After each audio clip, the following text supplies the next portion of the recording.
The relentless pursuit of speed, the story of McLaren. The roar of an engine splits through the silence of dawn. A sleek orange machine tears across the tarmac, its silhouette shimmering under the rising sun. The driver, calm, focused, and fearless, isn't chasing glory. He's chasing perfection. This is Bruce McLaren, a man whose name would become synonymous with speed, innovation, and tragedy. Long before McLaren became a billion-dollar symbol of Formula One dominance and hypercar artistry, it began with a young New Zealander who refused to accept limits. In the late 1950s, while Europe's racing circuits were ruled by Ferrari and Lotus, a quiet kid from Auckland was building his own future from scrap metal and raw ambition. Bruce wasn't born into luxury, nor did he have the backing of giant corporations. What he had was a dream: to build the fastest, most advanced racing machines the world had ever seen. But behind every dream lies a shadow.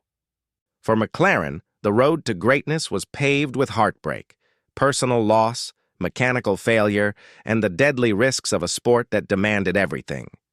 From the roaring circuits of Monaco to the desolate runways of Goodwood, Bruce McLaren's life was a race against time and fate itself. He wasn't content with merely driving cars. He wanted to create them, to design machines that pushed the boundaries of physics, that could defy what was possible on four wheels. In 1963, in a small workshop in Surrey, England, McLaren founded his racing team, Bruce McLaren Motor Racing Limited. It started as a handful of engineers, a few second-hand tools, and a single vision: to craft race cars that were not only fast, but beautifully engineered. The world would soon witness the birth of machines that redefined motorsport, from the McLaren M6A that dominated Can-Am racing, to the M23 that conquered Formula One. Decades after Bruce's untimely death at just 32 years old, his name still graces the nose cones of Formula One's most iconic cars and the carbon fiber bodies of the world's fastest hypercars, from the P1 to the Speedtail.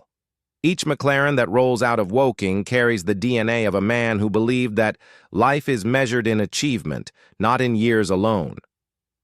This is not just the story of a car brand. It's the story of an idea: that technology, passion, and human courage could unite to conquer limits once thought impossible. This is the story of a boy who dreamed of racing the world and ended up changing it forever. Introduction: The boy who built speed. Before the roaring engines and flashing lights of Formula One, before carbon fiber and aerodynamics defined the future of performance, there was a quiet boy in Auckland, New Zealand, a boy with a limpid dream and a fascination for speed. Bruce Leslie McLaren was born on August 30th, 1937, into a humble yet mechanically minded family.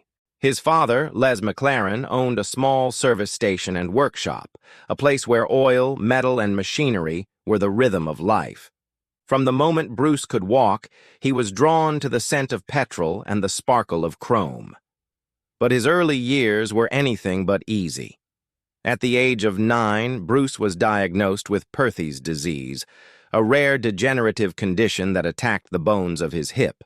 It left him bedridden for nearly 2 years, confined to a hospital bed far from home. Most children would have surrendered to despair. But Bruce wasn't most children. While his body was trapped, his mind raced freely. Surrounded by drawings, engineering sketches, and books about motor racing, he began to imagine the mechanics of motion, how engines breathed, how wheels turned energy into speed. Nurses would later recall how the boy would trace car designs on paper, whispering about how he'd one day build one of his own. When Bruce finally returned home, walking with a slight limp that would stay with him for life, he was more determined than ever.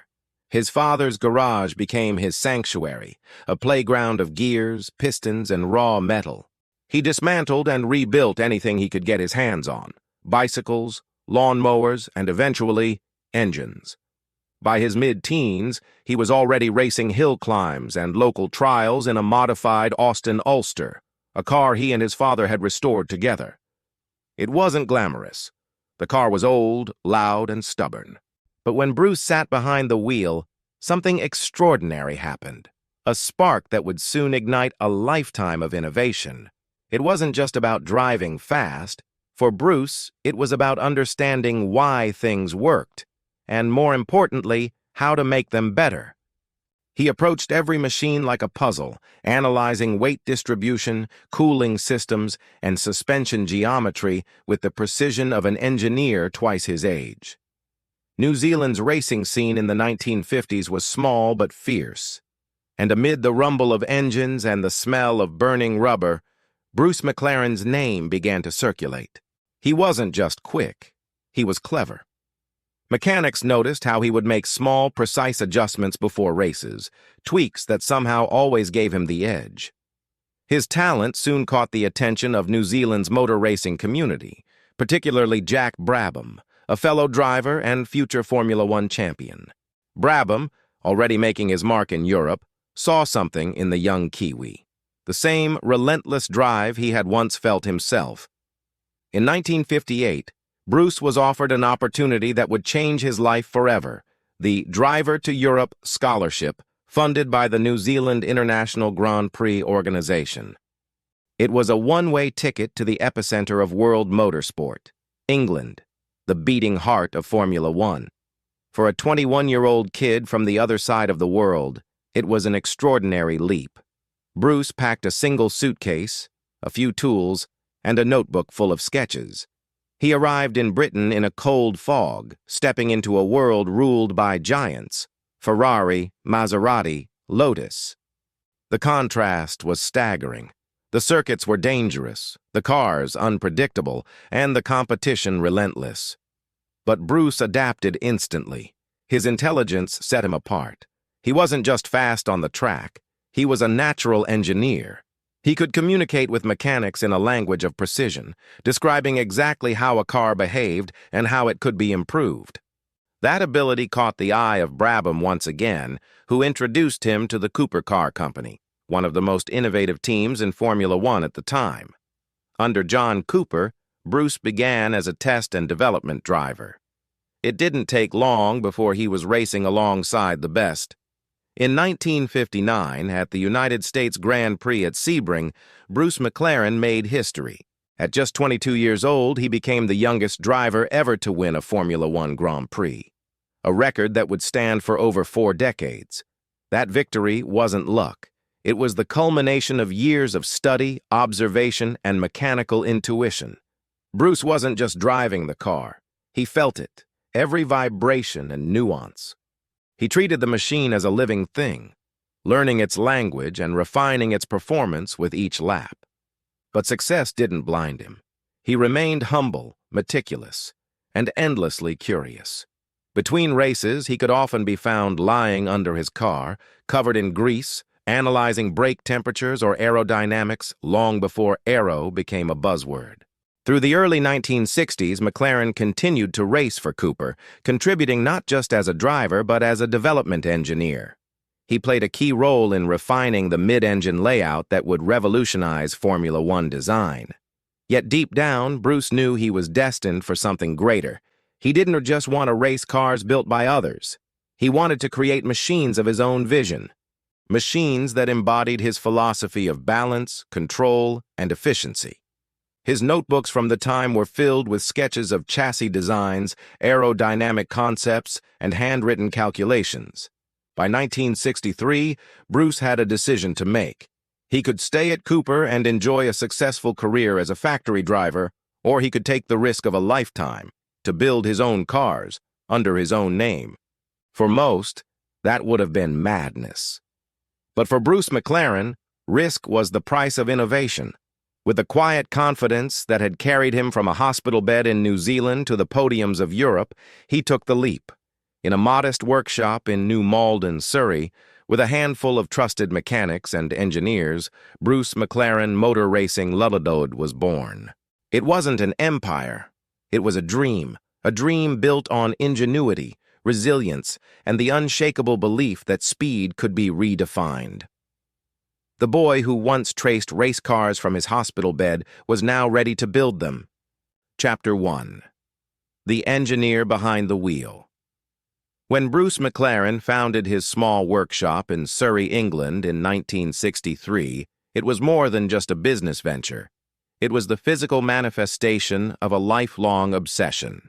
Every idea, every sound of a revving engine, every smell of burning oil from his father's garage in New Zealand had led to this moment.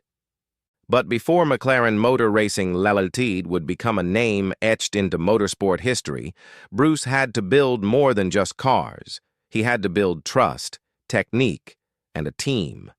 In those early days, money was tight, and the competition was fierce. The Formula One world was dominated by established powerhouses like Ferrari, Lotus, and BRM, each with vast budgets and entire armies of engineers. McLaren had little more than a rented shed, a few loyal mechanics, and a restless curiosity. Bruce's engineering approach was meticulous. He believed that every gram mattered, every curve on a chassis carried meaning, and every failure was a lesson waiting to be understood. He wasn't a man who simply drove fast. He studied why speed existed in the first place. His hands-on style became legendary. Unlike many drivers who left engineering to others, Bruce would personally take apart his car's components after races, inspecting wear patterns, cracks, and heat marks. He never stopped learning, recalled one of his early mechanics. If a bolt failed, Bruce wanted to know why it failed, not just replace it. If an engine overheated, he'd spend the night redesigning the airflow. In those formative years, Bruce was experimenting constantly. He began developing modified versions of the Cooper chassis, improving suspension geometry and weight distribution. He believed that traditional race car designs were too heavy, too inefficient, and often prioritized brute power over balance. His focus was on control, a car that responded to the driver like an extension of the human body. McLaren's first engineering experiments revolved around the balance between aerodynamics and mechanical reliability. In the early 1960s, wind tunnels were still a luxury reserved for major manufacturers, but Bruce found his own way. He'd use small-scale models, homemade rigs, and even borrowed testing facilities after hours. His notes show sketches of airflow lines, primitive by today's standards, but remarkably advanced for their time. Around this time, Bruce began to attract a small group of like-minded innovators. Among them were Tyler Alexander, Wally Wilmot, and later Gordon Kopic, individuals who shared his passion for pushing mechanical boundaries. Together, they were a family of dreamers, united by grease, sleepless nights, and the constant hum of engines being tuned to perfection. Their first challenge came with the creation of the McLaren M1A, a sports racing car designed for customer teams competing in various series, including the Canadian-American Challenge Cup, the legendary Can-Am. But before the M1A could exist, Bruce spent months refining smaller prototypes, testing different chassis materials, and developing a unique suspension setup that would allow for both agility and durability. He was fascinated by lightweight construction. While others relied on steel frames, Bruce experimented with aluminum and innovative space frame designs that offered rigidity without excessive mass. His idea was simple. A lighter car doesn't just go faster. It stops better, corners better, and lasts longer. The first test mules weren't pretty. They were rough, hand-built machines, some running mismatched panels, others pieced together with spare parts from Cooper and Lola. But each test, each lap, gave Bruce new data. He was a pioneer in using real-world performance metrics, temperatures, pressures, lap times, as engineering feedback long before data acquisition became standard. As he refined his designs, Bruce also began developing his philosophy about the relationship between man and machine. He saw the driver not as a passenger in control, but as part of the car's biology. "You must feel what the car feels," he once said. "The driver and machine must become one organism." This belief guided every prototype he created. The car had to communicate through steering feedback, suspension movement, even sound. To Bruce, mechanical harmony was more than engineering. It was art. In 1964, the McLaren M1A finally roared to life. It was Bruce's first fully realized creation, a car that carried his name, his design principles, and his DNA. The M1A featured a tubular space frame chassis, fiberglass bodywork, and a mid-mounted Oldsmobile V8 engine, tuned to deliver incredible power-to-weight efficiency. The car weighed just over 200 pounds and delivered more than 300 horsepower, a stunning figure for its class.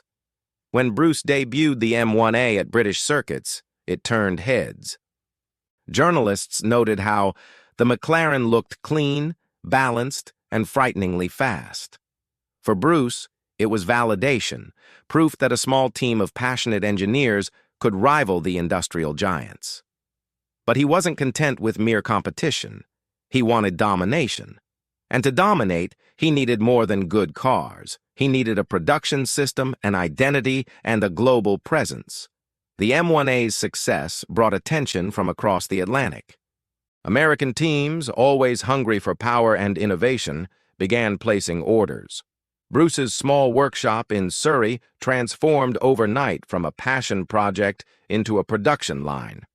The Elva company partnered with McLaren to build customer cars, allowing Bruce to focus on improving his designs. It was during this phase that Bruce began working on the next evolution, the M1B, followed by the M2B, which would mark McLaren's entry into Formula One as a constructor. But behind the growing excitement was an unrelenting workload. Bruce wasn't just designing, he was testing, driving, managing logistics, and even helping with marketing. He was, in every sense, a complete racing man, a blend of engineer, leader, and driver. His team revered him not because of his fame, but because of his humanity. He listened to everyone, from seasoned mechanics to rookie apprentices, always believing that innovation could come from any corner of the workshop. One of his team members later said, "Bruce had this calmness about him. Even when the car caught fire during a test, he'd just put it out, take a breath, and start analyzing what caused it." Those early years weren't easy.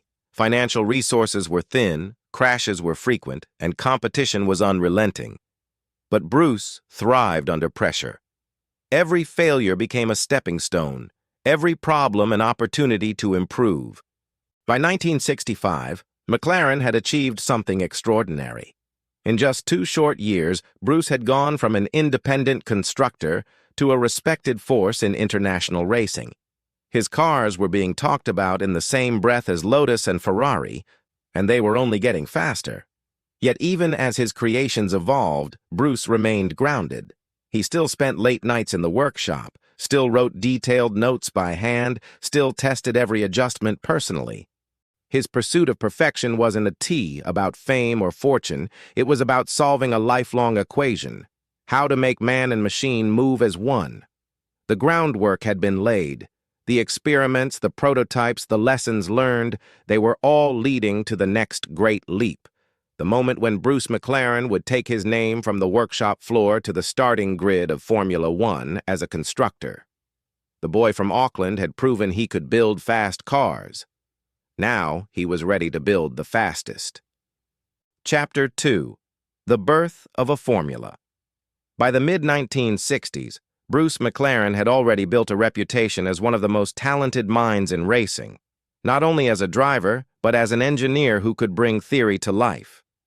Yet no matter how successful his early sports cars were, he knew that real immortality in motorsport could only come from one place: Formula One. It was a daunting step. Formula One was the pinnacle of automotive engineering, the domain of titans like Ferrari, Lotus, and BRM. To enter as an independent constructor was an act of sheer audacity. But Bruce had never been afraid of the impossible. In 1965, he made the decision that would define his legacy: to design, build, and race his own Formula One car under the name McLaren. It would be a machine born entirely from his philosophy: simplicity, lightness, and intelligent engineering over brute force.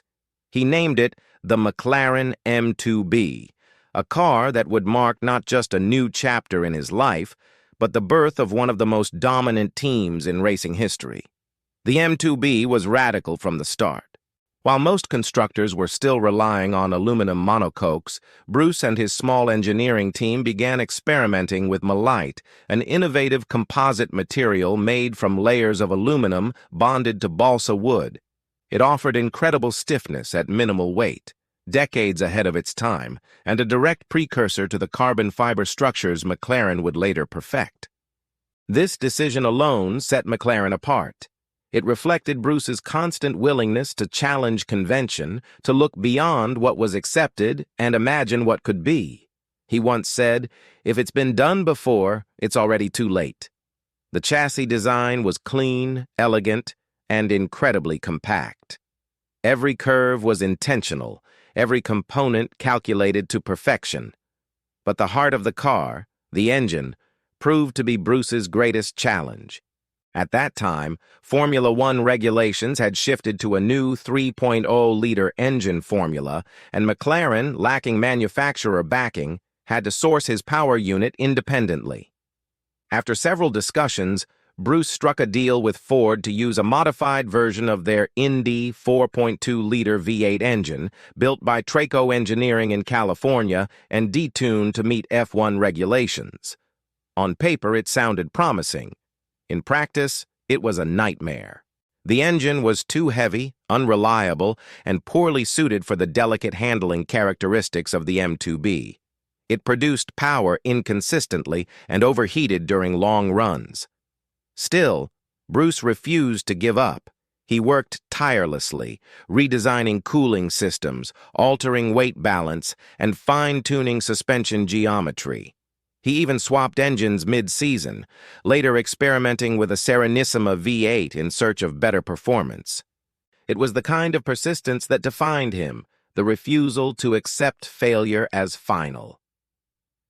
Finally, in May 1966, at the Monaco Grand Prix, the McLaren name appeared on the Formula One entry list for the first time. It was a historic moment, a small private team, led by a 29-year-old New Zealander, going wheel-to-wheel with the giants of the sport. The M2B rolled out of the pit lane under the gleam of the Mediterranean sun. The car's white and green livery, sponsored by Yardley and Gasoline brands, reflected the glamour of 1960s Formula One, but beneath the shine lay the grit of a small team fighting for survival. In qualifying, Bruce's technical feedback was as detailed as ever. He noted slight understeer at low speeds, twitchiness on high-speed corners, and inconsistent throttle response from the Ford engine. His mechanics scrambled to make adjustments through the night. When race day arrived, McLaren lined up among legends, Graham Hill, John Surtees, and Jackie Stewart. The start was tense. Bruce guided the M2B with surgical precision, keeping pace despite the power disadvantage. For several laps, the car performed beautifully, the balance and handling earning praise from commentators and rivals alike. But by lap 9, smoke began to rise from the rear.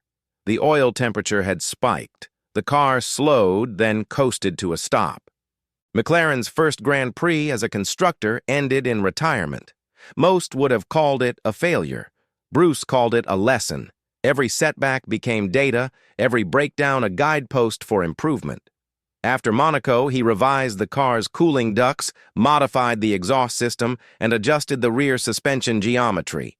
When the team arrived at Brands Hatch later that year for the British Grand Prix, the M2B looked sharper, more refined, a machine in evolution. Bruce brought the car home in 6th place, scoring McLaren's first-ever points as a Formula One constructor. It was a modest result on paper, but for a young team with limited resources, it was a triumph. Behind the scenes, however, Bruce knew the M2B was only a stepping stone. It had proven that McLaren could compete. Now he needed to build a car that could win. He began working on new designs, each one carrying lessons learned from the M2B. His notebooks from late 1966 are filled with calculations on center of gravity, airflow, and fuel distribution. concepts that would later become hallmarks of McLaren engineering. The M2B also marked a defining shift in Bruce's mindset. He realized that success in Formula One wasn't just about building a fast car. It was about building a team culture rooted in innovation and collaboration. He encouraged his engineers to experiment, to question, and to fail forward. "You win with people," he often said. "Cars are just the product of what people believe is possible." As the M2B gave way to the next designs, the M4B, M5A, and eventually the M7A, Bruce's focus deepened. He brought in new engineering talent, refined manufacturing methods, and began integrating lessons from his Can-Am racing dominance. The cross-pollination between McLaren's Formula One and sports car programs became a secret weapon. Innovations developed for one series often found their way into the other. In the process, McLaren developed a reputation not just for speed, but for engineering excellence. Their cars were beautifully built, meticulously prepared, and designed with precision beyond their years. Rivals took notice. Ferrari admired the attention to detail. Lotus envied the reliability. The paddock began to whisper, "The Kiwis were coming." By the end of 1966, Bruce McLaren had achieved what few thought possible. His first Formula One car had not won races, but it had proven his concept. It had shown that with vision, intelligence, and sheer will, a small independent team could stand among giants. The M2B's sleek form, its revolutionary use of lightweight materials, and its pioneering spirit would pave the way for everything that followed. From the Can-Am domination that would make McLaren a global powerhouse to the Formula One World Championships that would define the brand's legacy. Bruce had planted the seed. The dream of a Kiwi boy who once built cars in a suburban garage was now roaring across the world's greatest racetracks. But every dream comes at a price. The road ahead would bring success beyond imagination and heartbreak beyond measure. Chapter 3. Building the Dream Machine. 1967, England. A small industrial building on David Road in Colnbrook hummed with the sounds of drills, hammers, and roaring engines. Inside, amid clouds of aluminum dust and cigarette smoke, Bruce McLaren Motor Racing Limited was coming to life. The dream that began as a one-man workshop was transforming into a factory, a breeding ground for innovation, teamwork, and relentless pursuit of speed. It wasn't grand or glamorous. There were no marble floors or gleaming offices, just concrete walls, tool benches, and the smell of oil. But what happened inside those walls would soon make the McLaren name immortal. Bruce McLaren, barely 30 years old, had become the epicenter of a new kind of racing philosophy, one built on engineering purity, human connection, and fearless experimentation. He wasn't just building cars, he was building culture. At the core of that culture was collaboration. Bruce believed that the key to success wasn't just great technology, it was great people. He treated mechanics, engineers, and drivers as equals. There was no hierarchy, no locked offices. If a young apprentice had an idea, Bruce listened.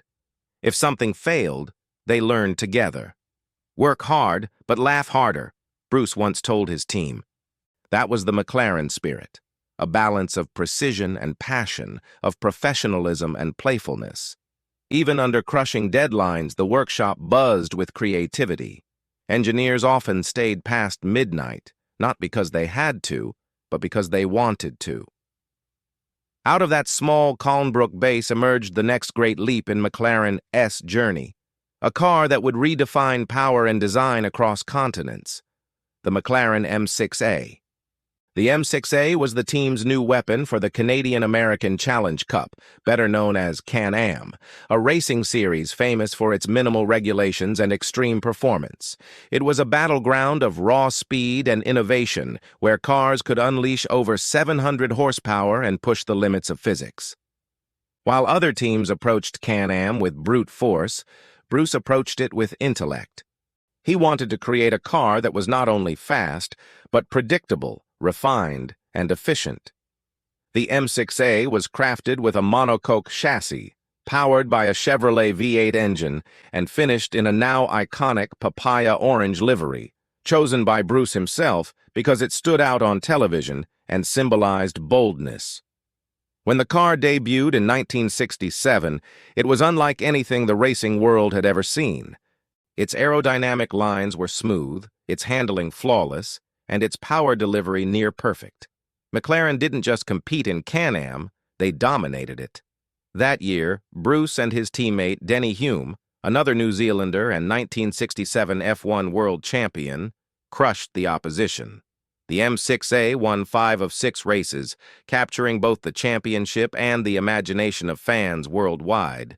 The series quickly became known as the Bruce and Denny Show. This dominance wasn't a fluke. It was the result of McLaren's meticulous approach to data and detail. Bruce insisted on maintaining precise records for every component. Every nut, bolt, and setup change was logged, analyzed, and compared. His analytical discipline, decades before computerized telemetry existed, gave McLaren a technological edge that few could match.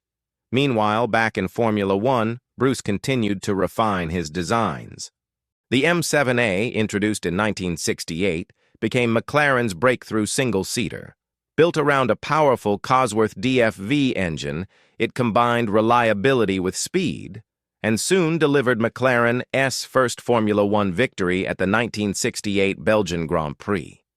When Bruce crossed the finish line at Spa-Francorchamps, the realization hit him. His own car, carrying his name, had conquered the world's greatest stage. The boy from Auckland had done it.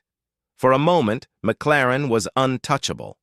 The Can-Am series became a sea of papaya orange, with McLaren cars winning almost every race from 1967 to 1971. They captured 5 consecutive championships, rewriting the record books and setting a standard of dominance rarely seen in motorsport. But success brought new challenges. The workload grew heavier, the team larger. Bruce was now balancing Formula One, Can-Am, IndyCar projects, and road car experiments all at once. The company's modest factory could barely contain its ambitions.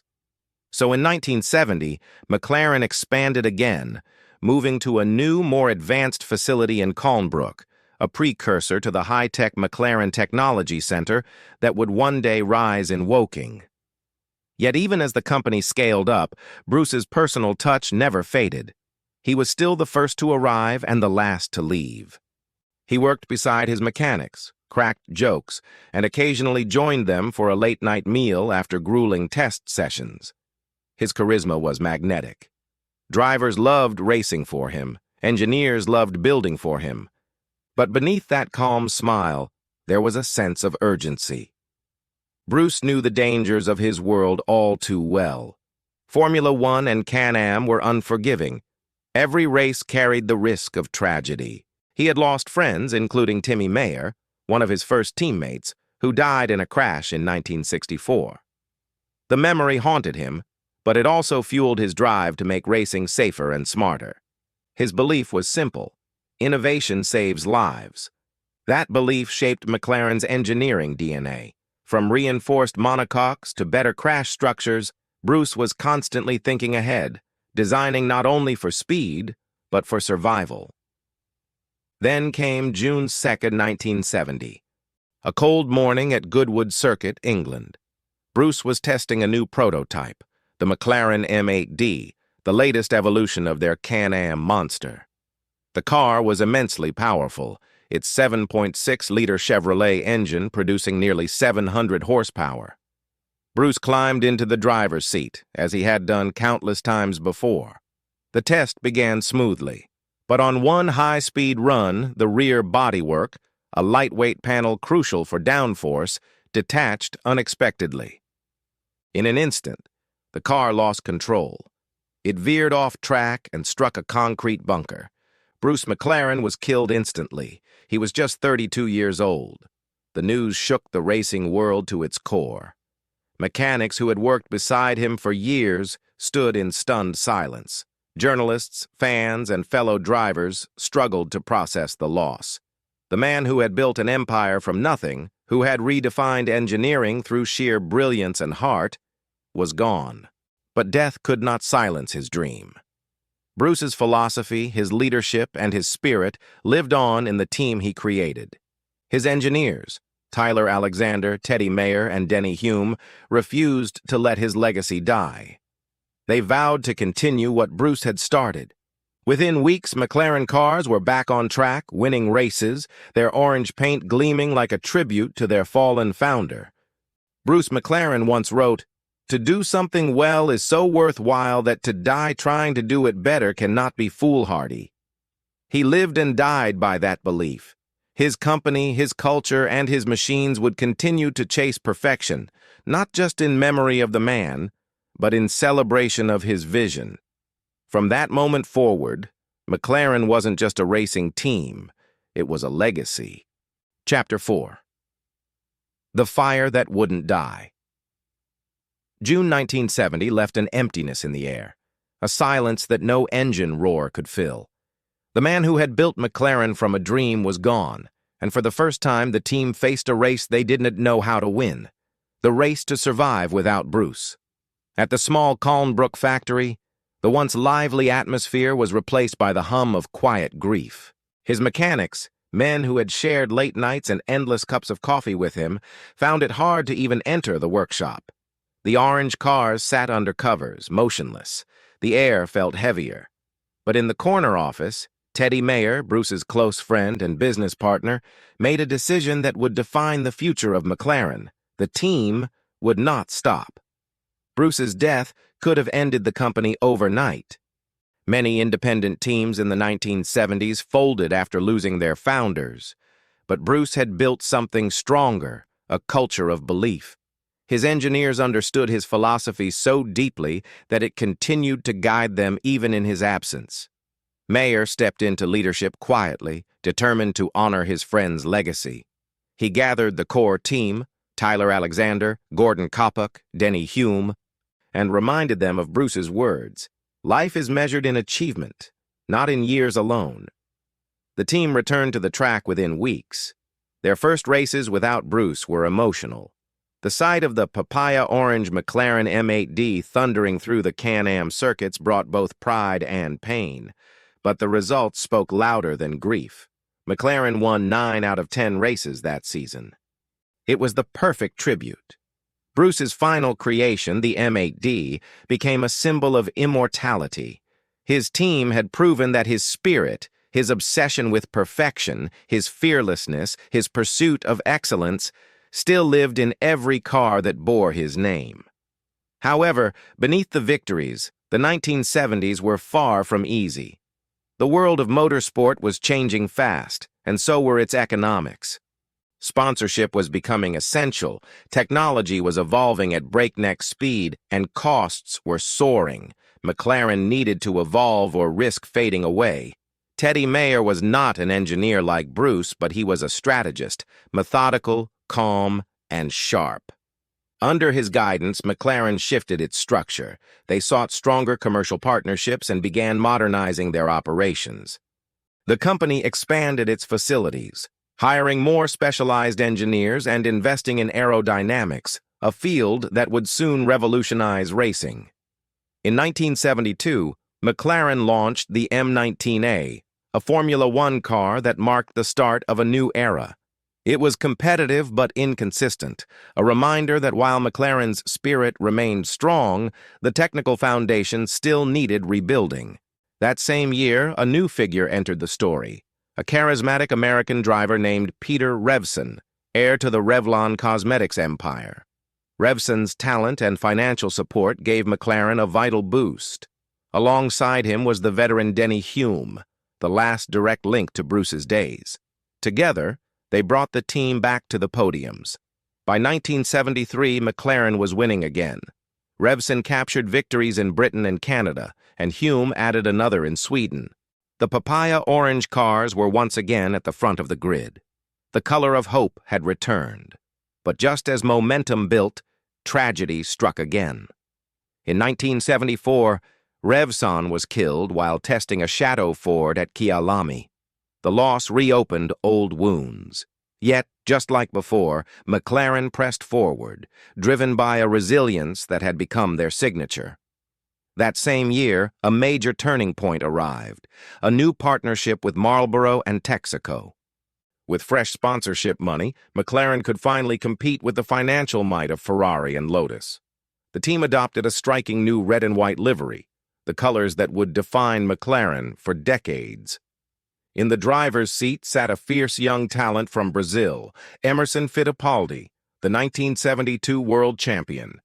His arrival was electric. He brought precision, discipline, and a burning hunger to win. Under Mayer's leadership and engineer Gordon Koppach's designs, McLaren developed the M23, a car that would become one of the most successful and iconic machines in Formula One history. The M23 was elegant yet aggressive, powered by the legendary Cosworth DFV engine. Its aerodynamics were ahead of their time, featuring adjustable wings and a robust chassis capable of enduring the grueling demands of a full championship. In 1974, just 4 years after Bruce's death, McLaren achieved what many thought impossible.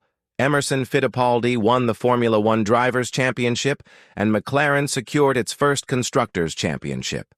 The factory that once mourned its founder now echoed with celebration. The victory wasn't just for Fittipaldi or Meyer. It was for Bruce. Every mechanic, every engineer, every person who refused to give up could see the reflection of his dream in the champagne spray at Watkins Glen. But McLaren's momentum didn't stop there. The M23 continued its dominance through the mid-1970s, delivering victories for James Hunt, Jochen Mass, and Denny Hume. In 1976, the world watched as McLaren faced off against Ferrari in one of the most dramatic championship battles in history. James Hunt versus Niki Lauda. Hunt's fiery charisma, his fearless driving style, and his rivalry with Lauda became legend. In the end, Hunt narrowly clinched the 1976 World Championship by a single point, cementing McLaren's reputation as one of Formula One's greatest teams. Yet behind the glory, McLaren's internal challenges grew. The constant pressure to innovate strained finances, and Formula One's technology race demanded bigger investments every year. The once small family team had evolved into a corporate machine, efficient but at times divided. By the end of the 1970s, results began to fade. New competitors like Lotus, with their revolutionary ground effect cars, were rewriting the rules of speed. McLaren's older designs struggled to keep up. Morale dipped, and the team's identity seemed uncertain. Teddy Mayer fought hard to stabilize operations, but sponsorship dollars were shrinking and development costs skyrocketed. The team experimented with new chassis concepts like the M28, but results were disappointing. By 1979, McLaren, the team that had once been the unstoppable force of Can-Am and the champion of Formula One, was in crisis. The press began whispering that McLaren's glory days were over. But history had already shown one truth. McLaren never stayed down for long. In 1980, salvation came from an unexpected alliance, a merger with Project 4 Racing, led by a young, ambitious British entrepreneur named Ron Dennis. Ron's arrival would spark the rebirth of McLaren, transforming it from a struggling team into a technological powerhouse that would soon dominate the world again. The fire Bruce McLaren lit in a small workshop in 1963 was still burning, and under new leadership, it was about to ignite the modern era of McLaren excellence. Chapter 5. Rebirth, the Ron Dennis Revolution. The year was 1980, and McLaren, once the pride of Formula One, was gasping for survival. The orange had faded, the trophies had stopped coming, and the shadow of its founder's legacy loomed large. The team that had once conquered the world was now a mid-grid struggler, haunted by reliability issues and outdated technology. Then, one man walked in, quiet, calculated, and relentless. Ron Dennis. He wasn't a racing legend nor a famous driver. He was a mechanic-turned-manager who had built a small but ambitious outfit called Project 4 Racing. To many, he seemed just another hopeful face in the paddock. But inside, Dennis carried something different, the same obsession for perfection that once burned in Bruce McLaren. When Dennis merged Project 4 with the struggling McLaren team, most saw it as a gamble. But within months, it became clear McLaren had found its second coming. Ron Dennis didn't just want to win races. He wanted to redefine how a Formula One team operated. His approach was clinical, almost military. Every nut, bolt, and carbon fiber weave had to meet his impossibly high standards. His engineers often said working under Ron was like building spacecraft, not race cars. The merger marked a new identity. The first car of the new era would carry both legacies, McLaren S spirit and Project 4 S innovation. Its name said it all. MP401, McLaren Project 4, car number 1. It was more than just a car. It was a revolution. Designed by the brilliant engineer John Barnard, the MP41 became the first Formula One car ever built with a full carbon fiber monocoque chassis. Until then, aluminum was the industry standard. But Barnard and Dennis believed carbon fiber, stronger, lighter, and safer, was the future. When other teams laughed, McLaren went silent and built history. In 1981, the MP41 debuted, shocking the paddock with its sleek lines and near-miraculous rigidity. It was unlike anything the sport had seen. The car's carbon fiber body made it faster, lighter, and far safer in crashes, a key advantage in a sport that often flirted with death. That same year, driver John Watson gave McLaren its first win in 3 years at the British Grand Prix in Silverstone. The sight of the white and red car crossing the finish line was more than a victory. It was resurrection. McLaren was back. With success came momentum. Dennis secured a powerful partnership with TAG Group, a Luxembourg-based investment company, providing financial stability the team hadn't seen in years. With funding in place, McLaren set its sights higher, on world domination. By 1983, McLaren's technical evolution reached its next phase, turbocharging. Formula One's new era demanded it. In collaboration with Porsche, McLaren developed a turbocharged V6 engine branded as the TAG Porsche Turbo. It was a masterpiece of engineering, compact, powerful, and devastatingly quick. Then came the driver lineup that would ignite one of the sport's greatest dynasties. In 1984, Ron Dennis signed 2 world-class talents, Niki Lauda, the cerebral Austrian champion known for his precision, and Alain Prost, a French driver whose nickname, the Professor, reflected his methodical brilliance. Together, they formed a combination of intellect and instinct that would push McLaren to the limit.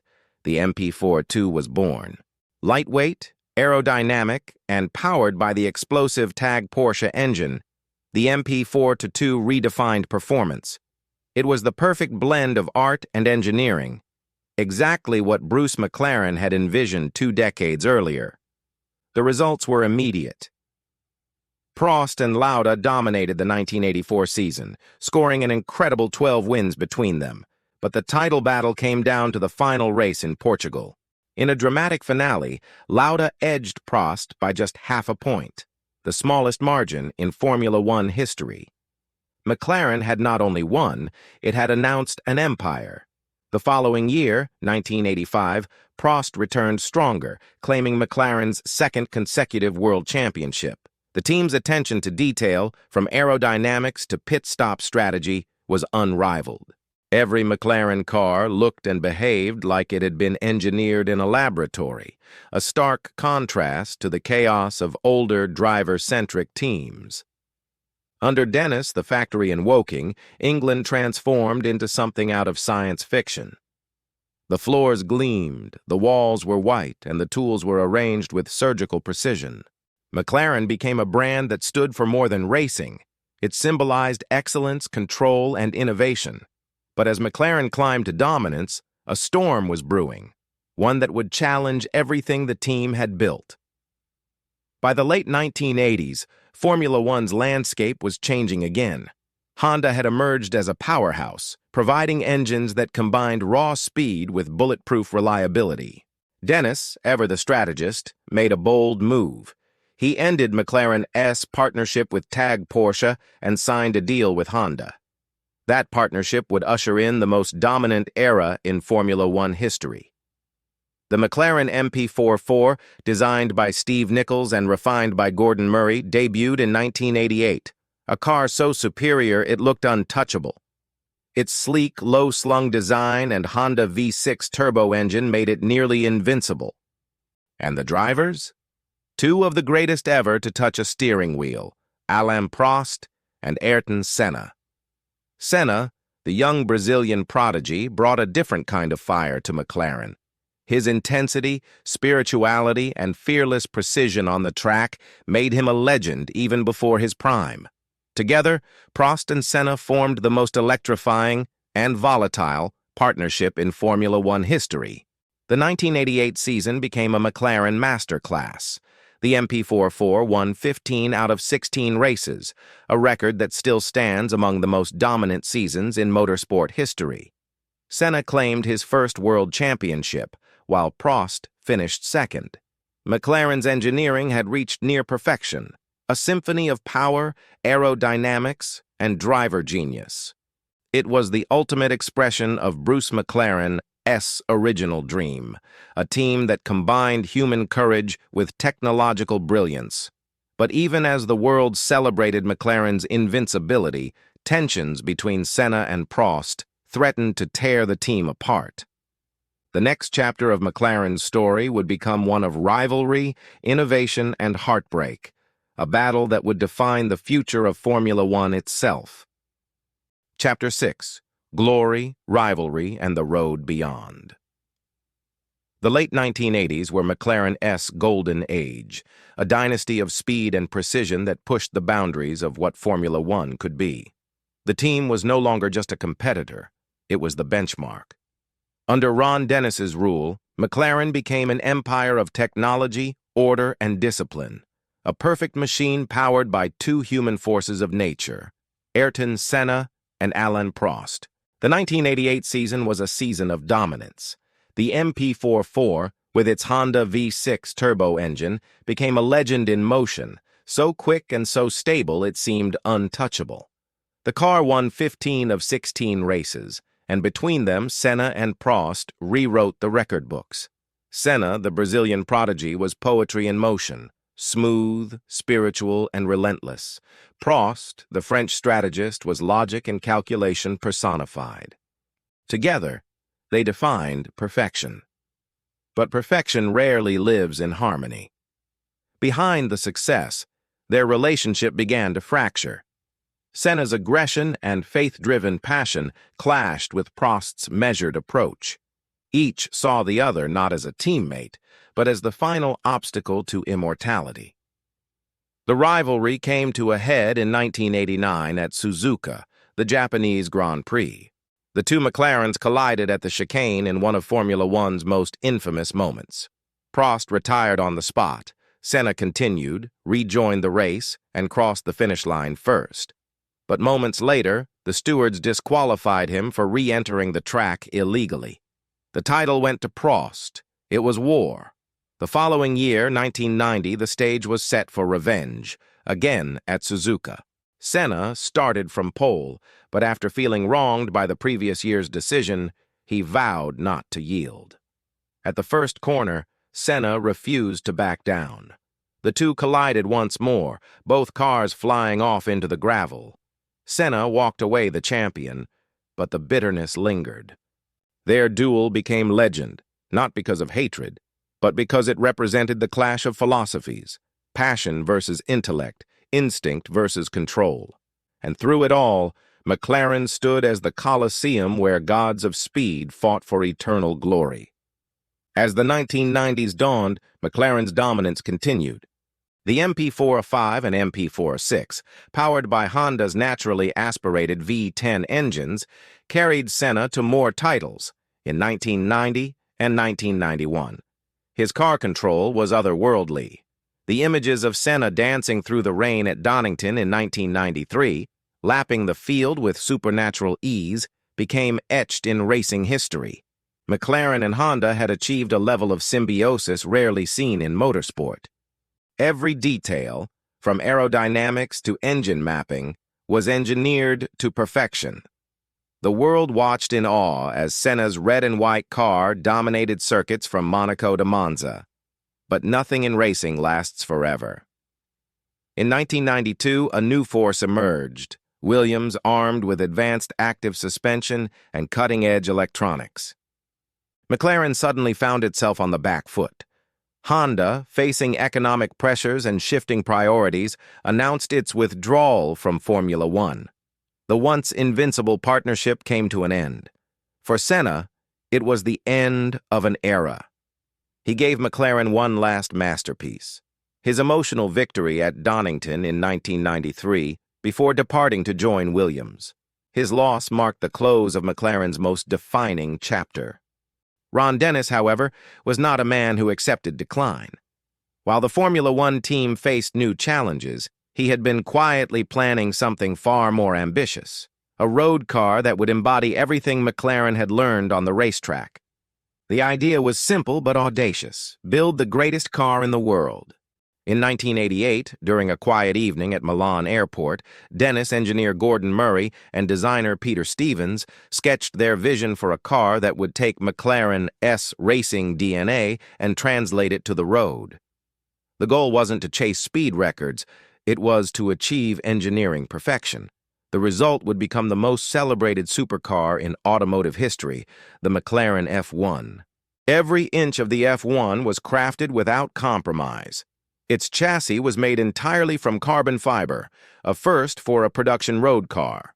The engine, a BMW-sourced 6.1-liter V12, produced 627 horsepower. But it wasn't just about power. The car weighed less than 1/200 kilograms, thanks to fanatical attention to detail. Even the gold-lined engine bay served a purpose, reflecting heat away from the carbon structure. Inside, the driver sat in the center, flanked by two passenger seats set slightly back. This unique three-seat configuration gave perfect visibility and balance, just like a Formula One car. When the McLaren F1 debuted in 1992, it shattered expectations. It wasn't just fast, it was otherworldly. But beyond the numbers, the F1 was pure art, a mechanical symphony that captured the essence of McLaren's philosophy. No compromise, no excess, just perfection. Only 106 units were built, including race variants, and each one became an instant legend. Even on the racetrack, the F1 proved its pedigree. In 1995, the McLaren F1 GTR entered the 24 Hours of Le Mans and won outright on its first attempt. A road car defeating purpose-built race prototypes. It was a feat almost unheard of. The win cemented the F1's status as not just the fastest, but the most complete car ever made. By the mid-1990s, McLaren had transformed into something larger than a racing team. It was now a global brand, a symbol of innovation, precision, and ambition. The company expanded its operations in Woking, unveiling the McLaren Technology Center, a futuristic facility that embodied its core principles: clean lines, balance, and perfection. Every element, from the symmetry of the glass architecture to the polished floor that reflected its cars, was designed to reflect the McLaren mindset. As the new millennium approached, McLaren faced fresh challenges, new rivals, new technology, and the end of its partnership with Honda. Yet, the spirit that Bruce McLaren had ignited decades ago still guided every decision. From a humble workshop in Auckland to Formula One dominance, and from tragedy to triumph, McLaren had proven one truth again and again: the pursuit of perfection never ends. And even as the team looked to the future, to Mercedes engines, new champions, and the rebirth of McLaren Automotive, one machine, one legacy, continued to whisper the soul of its founder. A carbon fiber monument to a dream, a car that redefined speed and beauty, the McLaren F1. Chapter 7. The Legacy of Speed, From F1 to the future. When the McLaren F1 was unveiled in the early 1990s, it wasn't just another supercar, it was a statement, a declaration that human imagination, when unrestrained, could create something timeless. Its presence rewrote the rules of what a car could be. The F1 wasn't about flash or flamboyance, it was about purity. Every element, every curve, every bolt served a purpose. The center-seated cockpit made drivers feel like pilots, cocooned in a carbon fiber cathedral built for speed. Car enthusiasts didn't just admire it, they revered it. Collectors, journalists, and engineers all agreed. The McLaren F1 was the greatest car ever made. Even decades later, automotive giants like Bugatti, Ferrari, and Pagani would use it as a benchmark. And for good reason. In an age before electronic aids, turbos, or computer-driven stability systems, the F1 achieved perfection through mechanical genius and engineering artistry. It wasn't just the fastest, it was the purest driving experience ever built. But greatness often casts a long shadow. The success of the F1 set a nearly impossible standard, one even McLaren itself would struggle to match for years. As the 2000s approached, McLaren focused primarily on its Formula One dominance, especially through its partnership with Mercedes-Benz. However, Ron Dennis had bigger ambitions. McLaren would not remain just a racing team. It would once again return to the road, this time as a manufacturer of the most advanced performance cars on Earth. The project began quietly, a collaboration between McLaren and Mercedes to build a grand touring supercar that combined luxury with Formula One technology. The result? The Mercedes-Benz SLR McLaren.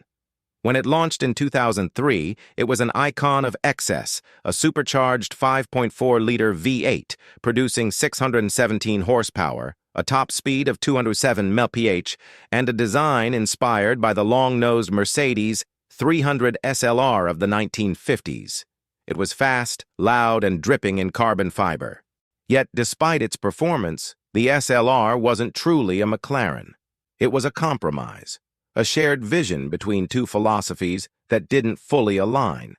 McLaren wanted precision and purism. Mercedes wanted luxury and power. By 2009, the partnership ended, but what came next would redefine McLaren's identity forever. Ron Dennis announced the formation of McLaren Automotive, a standalone division dedicated solely to creating road cars. The mission was clear: translate Formula One technology directly to the street.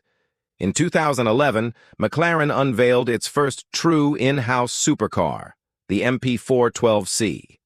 Beneath its understated design was a revolution in engineering: a carbon fiber monocell chassis, a twin-turbo V8 engine, and adaptive suspension derived from Formula One principles. It was McLaren's first step toward building a full automotive empire. Though critics initially questioned its emotion compared to Italian rivals, the 12C was a technological triumph. It showed the world that McLaren could not only dominate the racetrack, it could engineer perfection for the road. Then came the car that changed everything again, the McLaren P1. Unveiled in 2013, the P1 was the spiritual successor to the F1, a hybrid hypercar that pushed boundaries in performance and technology. Its purpose wasn't a T to be the fastest in a straight line. It was to be the most complete driver-ass machine on the planet. The P1's hybrid powertrain produced a combined 903 horsepower from a twin-turbo V8 and electric motor, delivering instantaneous torque and astonishing precision. Its aero-active bodywork constantly shifted to generate downforce, and its braking system was derived from the Space Shuttle program. At speed, it wasn't just a car. It was a living organism, adjusting its stance and aerodynamics in real time. McLaren had achieved something extraordinary, a machine that merged emotion, intelligence, and technology into one seamless experience. The P1 wasn't T alone in the new hypercar trinity. It faced off against the Ferrari LaFerrari and Porsche 918 Spyder. But while those cars represented evolution, the P1 felt like revolution. It was the purest expression of McLaren's ethos. Form follows function, as Bruce McLaren himself once said. Every generation that followed carried this DNA forward. The 720S, launched in 2017, redefined what a supercar could do, blending fluid aerodynamics with brutal performance. Its design, inspired by the flow of air itself, made it both elegant and deadly fast. Reviewers described it as a spaceship in disguise. Then came the Speedtail, McLaren's spiritual tribute to the F1. It wasn't just a hypercar, it was an art form dedicated to speed. With a top speed of 250 mph, the Speedtail became McLaren's fastest ever road car, featuring a teardrop-shaped body and, just like the F1, a central driving position. The Speedtail wasn't built for lap times. It was built for transcendence, the feeling of slicing through time and space in total harmony. It symbolized everything McLaren stood for: artistry, efficiency, and purpose. And while McLaren pushed deeper into the hypercar realm, its influence on culture was impossible to ignore. From video games to blockbuster films, the name McLaren became a symbol of engineering beauty. The F1's legacy lived on through generations of car enthusiasts who grew up with posters of it on their walls. The company also faced challenges. The late 2010s and early 2020s brought financial strain, global market shifts, and the grueling impact of the pandemic. But just as it had after Bruce's death, and again after the struggles of the 1970s, McLaren refused to stop. New models like the Artura, McLaren's first production hybrid supercar, proved the company's adaptability in an electrifying new era. The same spirit that once built the M8D and the MP44 now guided engineers as they experimented with electric powertrains, sustainable materials, and future design philosophies. Through it all, McLaren's core identity never changed. It remained a company built not by corporations, but by visionaries. A company that measured its worth not by profits or production numbers, but by passion, innovation, and the relentless pursuit of speed. From the fiery circuits of Monaco to the futuristic wind tunnels of Woking, McLaren's journey is a story of resilience, genius, and legacy. The McLaren F1 inspired a generation. The P1 redefined it, and the Speedtail carried it into the future. But beyond the carbon fiber, beyond the numbers, beyond the record books, lies something deeper. A belief born in a small workshop in New Zealand. A belief that machines can have souls. That perfection is not a destination, it's a pursuit. And as long as wheels turn and engines roar, the spirit of Bruce McLaren will keep racing on. Final thoughts. The man who never lifted off. In the world of speed, legends are not made in the finish line. They reforged in the moments between acceleration and fear. And few names capture that spirit like McLaren. From a humble workshop in Auckland to the high-tech labs of Woking, McLaren's journey is one of vision, resilience, and relentless innovation. But to understand its legacy, we must return to the very beginning, to Bruce McLaren, a young boy who refused to let limits define him. As a child, Bruce battled Perthes disease, a rare bone disorder that left him immobilized for years. He spent his youth watching life through hospital windows while other children raced outside. Most would have surrendered to despair, but Bruce didn't. He learned patience. He studied mechanics. He imagined.